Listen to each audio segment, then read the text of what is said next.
Hey there, my name is Ronan Lorekeeper, and welcome to the first episode of D&D Talks. This is where I will talk about different ideas, fun concepts, etc. that I just think should be talked about in D&D that are that will range from stuff you supplements and resources you should be using that you probably aren't, and other things like just fun older monsters or class concepts that you could work into 5th edition. Keep in mind, I have a very Adventurers League mindset, which means that I usually use the books and not much homebrew, and when I come up with homebrew, it tends to be more along the line of stuff you would find in the current books. That being said, it's still great to come up with things. I have plenty of that kind of material on the side. But today, that's not what we're talking about. I, like most DMs, when I will try to come up with a topic, I just wrote down everything on a list, made it into a table, and rolled to see what I got. And today I got resources you should use, but you probably aren't. And I know a lot of people probably have used most of the stuff that I'm going to show, but I'm going to make this a series. So anytime I roll this on the table, I am going to do a different supplement. Today I might do two, depending on how long it takes me to get through the Doral package. But I'm going to try and make it a moderately short episode, so probably not.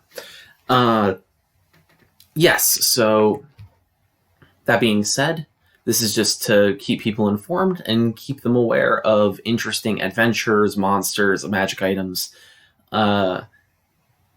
like areas and races that are just available to everybody. Heck, even some of them have new spells.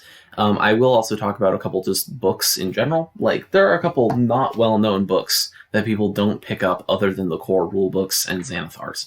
So I will talk about those as well. So anyway, the Tortle package, for a bit of a background, is a supplement to Tomb of Annihilation, an adventure that takes place on the Isle of Chult in the Forgotten Realms, because 5th edition is Forgotten Realms, and, well, primarily, but that's just where most of the adventures take place and where they're kind of leaving the focus.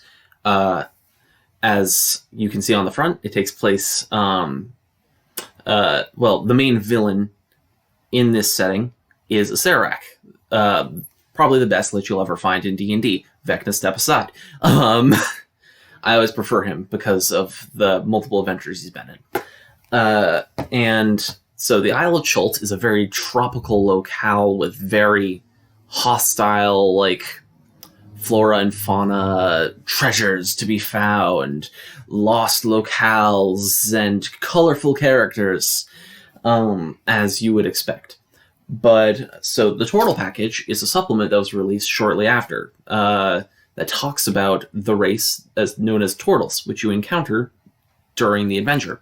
Tortles are very interesting, and I'll go over their race in a second. But anyway, this covers Tortles, how to play as a Tortle, and their home, which is probably one of the most interesting locations I have seen in many D&D books, not counting some of the crazier older edition stuff, but in 5th edition in general. Like, it's not like it's super crazy. It's not like it's the back of a Tarask or inside of a demi-plane locked in a demon, stuff, or anything like that. No. It's an island. It's a straight up just volcanic island. But, yes. So in terms of, to keep in mind, because I have the map, this is, let's see if I got this. This is Chult.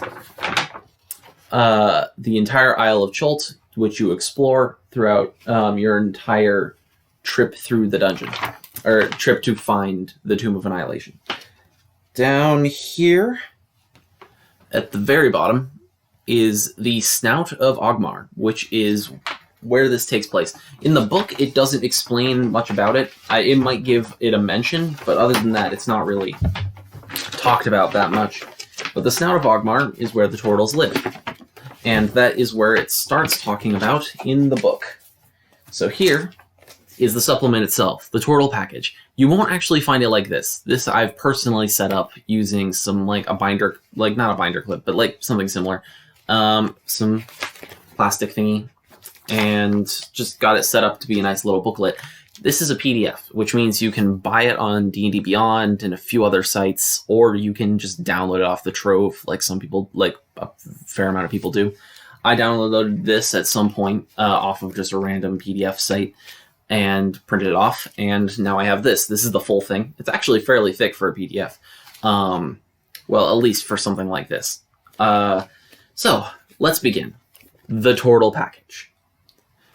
Now, the reason why you should play this, or at least use it in some way, shape, or form, is that it has a lot to offer. First off, Turtles themselves are an amazing race. I am a little bit biased. I just really like them. So, let's see. It gives you, to start off with, it gives like a slight description of pretty much what I just told you, and also a couple adventure hooks if you are already in or already playing Two Moon Violation, and you need a reason to go to the Snout of Ogmar, which is good, but you can also use these hooks if you are just running a regular campaign, because that's why I think this is useful. I think this island is a perfect just place to go as a party of adventurers, like as kind of like a vacation or like a just general locale to go to, because it has plenty of monsters, plenty of fun little adventures, an area that's perfect for a player base, which I'll get to later. And it's just very interesting. You can change it to how you like too. It's not cut, paste, everything. But anyway, let's talk about Turtles. Turtles in and of themselves are a peaceful race. They are very peaceful, very kind. They're craftsmen. They like just exploring the wilderness, and their whole way of life is adventuring and learning. Of course, not like to the point of like a Vidalkin or anything like that, but they do like to learn and expand their wisdom.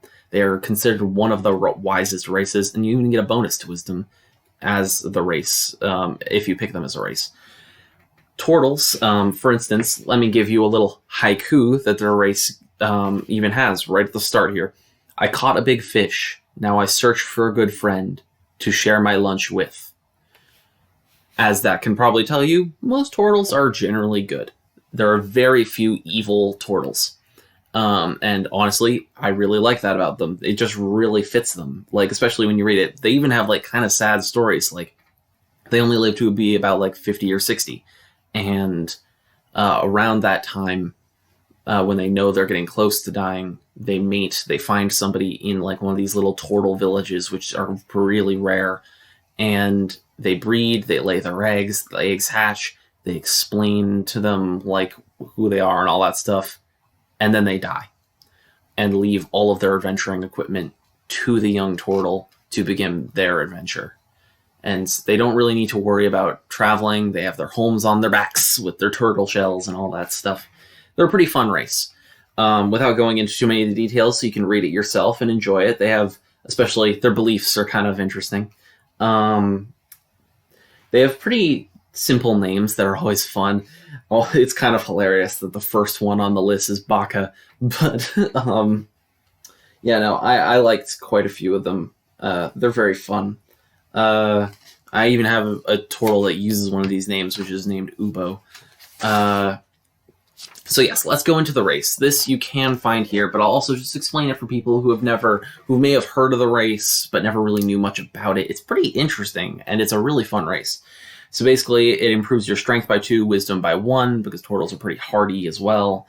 I already explained how old they get, which is kind of sad, because they have also a human adult lifespan as well, as in they become an adult around 15 or 16, which makes their entire life all the more kind of a sad but awesome adventurous story.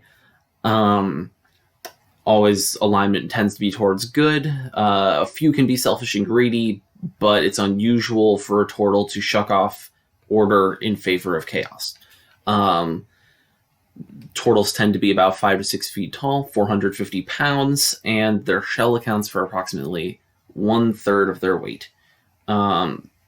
Oddly enough, even though they're turtles, they're pretty fast. Though, to be fair, if you see a turtle in real life, they're actually really fast. But surprisingly. Base walking speed of 30 feet. Claws are natural weapons. You can hold your breath for an hour underwater and just in general. And you aren't a natural swimmer, but you don't need to come up for air for a long time. You have a natural AC of 17, but you cannot wear armor. You can wear shields, which means you can have a natural armor of AC 19 at the very start. Also, you have an ability that allows you to retract into your shell, which gives you a +4 bonus to AC. Think of that for a second. Then you have an advantage on strength and con saving throws, but you have a disadvantage on dex saving throws. Your speed is 0 and can't increase no matter what. You can't take reactions, and the only action you can take is a bonus action to emerge, which is actually, for all that people say about it, that's a pretty big downside, but it's also really good for if you're weak and you need time. Because once you enter that shell mode, especially if you have a shield, you're essentially, how I imagine that is like you retract into the holes and the shield is covering the holes. You have a natural AC of 23 at that point with a shield, and so many attacks are just not going to hit you. And you'll have time to think it over and everything. You gain proficiency in survival skills. Turtles have finely honed survival instincts. It's pretty good. You can speak, read, and write Aquan and Common, which is fairly useful if you're in an ocean adventure, so you can talk to water elementals and stuff like that, and other water-based creatures, which is good for this island because you will do a lot of water travel as well. Then it gives you a list of guides, which are kind of like fun NPCs to lead you around the island or around Chult. There are a couple of them are on Chult, and these are actually more options for people who run Tomb of Annihilation as guides on Chult to help people through the jungle. There's a total of 3. 2 of them are on Chult. 1 is in the town that is on the Snout of Ogmar, which is going to be fun, and I'll talk about that in a second. So then there's a random encounter table, and then a list of what each encounter means. Sorry I didn't print this on double sides. I would have loved to, but at the time I just didn't think of it, and this was a long time ago. Plus it was getting difficult because the printer was acting up, and colored ink and all that. Anyway, this is where we get into the real meat of the book. We're getting, you can't really see it, but as it gets into island locations, sorry, I'm still getting used to OBS. Ahoy Hoy, an amazing town. It's a turtle town or village, which is probably the only one you're actually going to see in 5th edition. And it has like an entire lore table. It's beautiful. Here's a little map. If you're wondering why everything is open, part of the turtles' beliefs is they like the moon, so they like to be able to see the moon at night, and the moon and the sun, because it kind of is what they really just enjoy. The moon and the sun. It's part of their beliefs, and if they can't see it, they're kind of upset. So there's markets. So there's beautiful markets, hatcheries. All the areas with nets that you saw are hatcheries. So to prevent pteranodons and stuff from breaking in, because yes, these islands have dinosaurs. So yes, it's pretty well defended actually, though they are pretty kind. So anybody who was evil could probably get in, but I'm not going to go into that too much because I always hate the idea. Because I always just like the turtles a lot, so I am sort of biased towards them, as I said before. But they do have some pretty good defenses otherwise. If they are preparing for an attack, they're not fools, mind you. They're friendly, but not fools. They're actually pretty good at fighting. That's why they actually have warriors and spears and all that stuff, because they know what a monster is. They know what hostile animals are. And it actually probably is one of the best stores that you could possibly have. Because I'm pretty sure you can get normal adventuring gear and stuff, as it says up here, but this is a table containing everything that is special in their shop that you can get. Of course, there's a % chance that anytime players want anything from this list, you have to roll to see if they actually do have it, because there are some pretty rare items on here, like trained animals, such as like a trained bloodhawk or flying snake, which is great for messaging or just general animal stuff. Or on the upper end of really rare things, like, okay, for instance, a wizard needing gems for spells, or like any high magic class that needs gems for spells. For 1,000 gold pieces, you get a pouch containing 100 gold piece pearls, which is an exact exchange rate, by the way, which is pretty good. And then for 5,000 gold pieces, a 250-pound flail snail shell, completely intact, which, if anybody knows, that's extremely good, because you can make shields, pigments for magical cloaks, all that kind of stuff out of flail snail shells.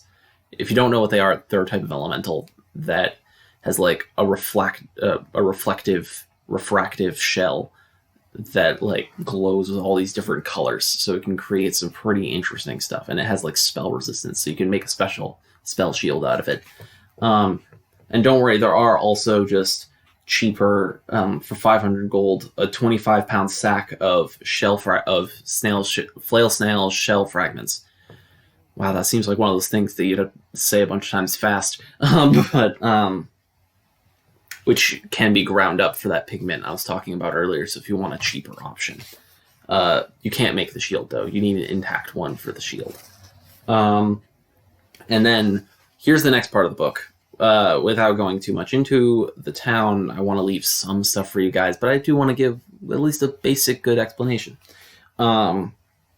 This is the player base I was talking about. It's a dungeon. It is a full-on dungeon. You run it as a dungeon, you play it as a dungeon. It's a good dungeon. It's called Dangwaru, the Typhoon Palace, which has a really interesting backstory. Without going too much into it, an evil cult crash landed on the island. The turtles were so nice to them that the cult didn't actually do anything bad to the turtles and kind of just left them alone, but they lived in this palace, which was built by the turtles. Because the turtles are so nice, they actually built an entire palace for them just to make them feel at home. And so the cult lived there, and they left the turtles alone, and they generally had peaceful relations. But after the cult kind of died off, it just became a haunted place. And if you do play through all of it, it works as a beautiful player base. It has features that manipulate the area around you. It has great quarters that could easily be fixed up a bit. It has like an area for ships, etc. It's great. Here's a map. Okay. Yeah, Dangwaru, the Typhoon Palace. It is amazing. Fun boss, too. So, pretty interesting concepts. For instance, there is a pool that automatically has... yeah, where is it? There was a thing.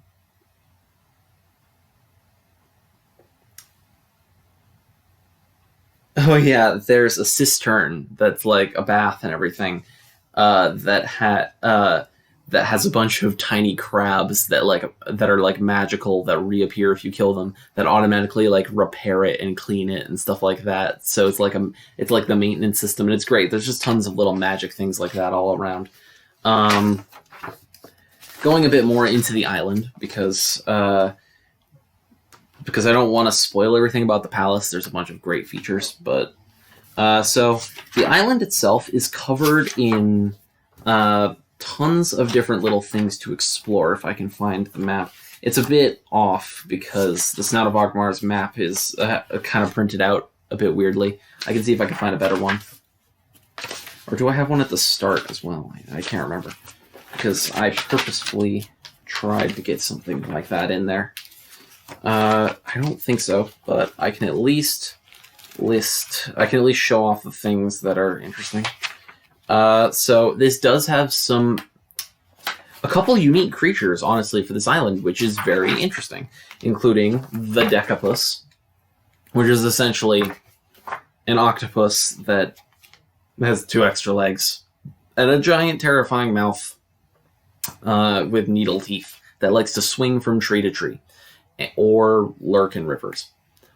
I'm pretty sure it's unique to this island. I'm not sure entirely, but I'm pretty sure.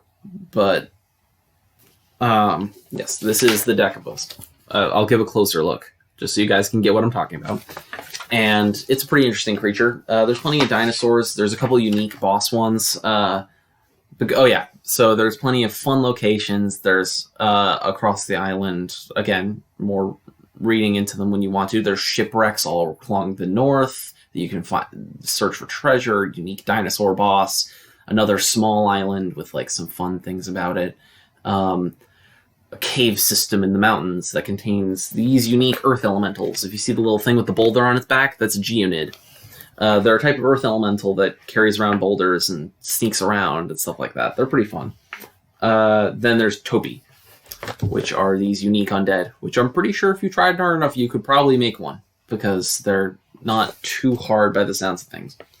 They're a unique undead that lives there, that was created using old customs and all that stuff. But they're also, I think they might be in the palace, but they also, I'm pretty sure, can be encountered as just random encounters. There's a couple stat blocks for turtles, but those are also in Mordenkainen's. You don't really need to have them. By the way, if you don't have Mordenkainen's Noble Foes, that's not something I'm going to talk about because it's really big and it's kind of it's its own huge book, but I'm pretty sure most people have at least heard of it and or seen it or own it. So I don't really need to do it. It's not an uncommon book for people to have. Here, there's some print-offable little things in the back that are like guide cards that you can also just look at in general that are fun. Including the one that is on Ahoy Hoy, which is best town ever. And a symbol of Umberley, which you'll discover more about if you have this supplement. And then there's just some maps in the back. So here is the Snout of Ogmar. This is where the Typhoon Palace is. I'm pretty sure Ahoy Hoy is farther up the coast. It's really hard for me to point. So Ahoy Hoy is right here. And there's like the mountains, the caves, the shipwrecks all up here. Here's where Chult is, just in general. This island here is pretty interesting. Fun little turtle compass.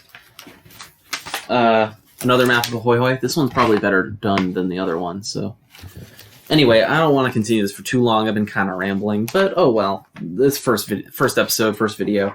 And yeah. That is the Turtle package. Go pick it up for yourself. It's either just download it off the Trove or whatever. But yeah, it's a really good PDF. Fun to play as turtles, fun to explore the island, fun to do all that stuff. Like I said, I didn't want to spoil a lot of things. I just wanted to leave them as they were. But just suggest it to your DM sometime. Or if you are a DM, just download it. Or if you are a player, you can download it just so you can make a turtle character. They're really fun. Very interesting to like role play as one. Either way, that is where I'm going to end this episode. I'm thinking of making another one soon. But I'll see all you guys later. Hope you enjoyed the video and see you on the next D&D Talks. Bye.